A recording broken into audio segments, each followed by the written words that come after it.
Не забравяйте да се абонирате за канала ни, като по този начин до вас ще достигат бързо и безпроблемно всички наши нови рецепти. Ако искате първи да гледате нашите видеа, натиснете звънеца, като по този начин ще бъдете известявани всеки път, когато качим нова рецепта. Благодарим ви!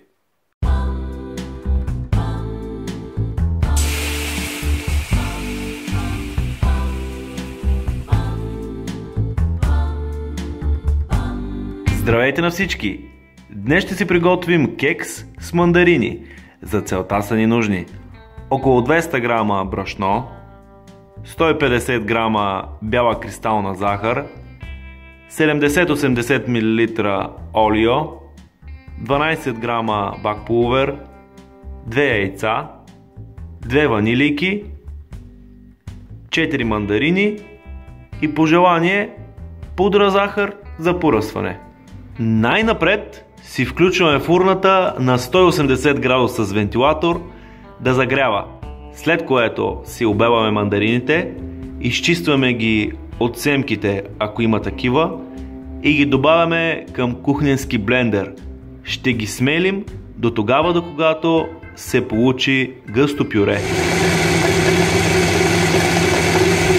Ето така изглеждат вече смлени мандарините. Прецеждаме ги, като запазваме сока от тях и го оставяме настрани, а пюрето ще използваме за приготвянето на кекса. Следващата стъпка е с помощта на миксер да разбием на гъста пяна двете яйца, захарта и ванилийките. След няколко минути бъркане, нашата гъста пяна вече се получи. Следва да започнем да добавяме олиото, като наливаме постепенно, без да спираме миксера.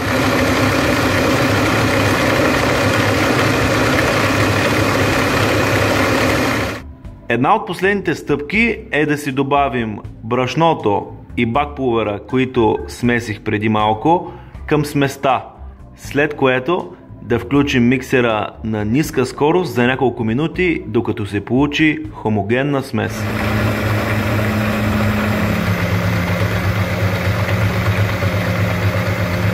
Последната стъпка преди да изпечем кекса е да добавим към вече хомогенната смес пюрето от мандарини, след което да включим миксера на ниска скорост за 2-3 минути.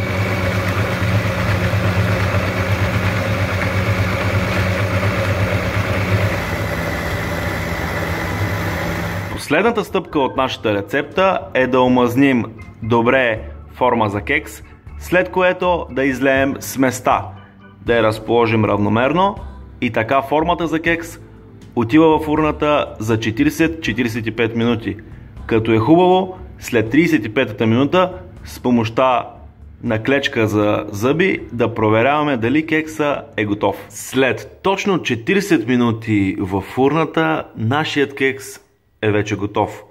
След като го извадим от формата, можем да го поръсим с пудра захар, както направих в моя случай, или да го полеем с сока от мандарини. И в двата случая остава много вкусен. Ето и няколко парчета от нашия разкошен кекс с мандарини. Клипа ви е допаднал, искате да ме подкрепите, ми дайте палец нагоре и се абонирайте за канала ми, където ще откриете много вкусни и интересни рецепти. Също така можете да ми последвате във Facebook и Instagram.